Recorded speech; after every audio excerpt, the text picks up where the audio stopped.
हज़रत मोहम्मद मुस्तफ़ा सल्लल्लाहु अलैहि वसल्लम ने इरशाद फरमाया, जो कोई सूरह इखलास को 10 मरतबा पढ़ेगा उसके लिए जन्नत में एक महल तामीर कर दिया जाएगा। सुभान अल्लाह। हज़रत उमर रज़ी अल्लाह ताला अन्हु ने पूछा, या रसूलुल्लाह सल्लल्लाहु अलैहि वसल्लम, अगर कोई 20 बार पढ़े तो रसूलुल्लाह सल्लल्लाहु अलैहि वसल्लम ने फरमाया उसको 2 महल तामीर कर दिए जाएंगे। तो फिर हज़रत उमर रज़ी अल्लाह ताला अन्हु ने पूछा, या रसूलल्लाह, अगर कोई 30 बार पढ़े तो नबी ने फरमाया उसके लिए 3 महल तामीर कर दिए जाएंगे। तो हज़रत उमर ने फिर फरमाया, या रसूलुल्लाह सल्लल्लाहु अलैहि वसल्लम, ऐसे तो हम दिन में कितने ही महल तामीर करवा देंगे जन्नत में।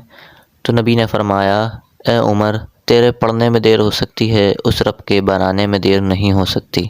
आपने यह हदीस सुनी। मेरे नबी सल्लल्लाहु अलैहि वसल्लम ने इरशाद फरमाया, उस आदमी के चेहरे को चमकता धमकता रखना जो मेरी हदीसें याद करता है और फिर आगे बयान करता है। तो आप इसको आगे शेयर करें, जितने लोग पढ़ेंगे उसका सवाब आपको भी मिलेगा।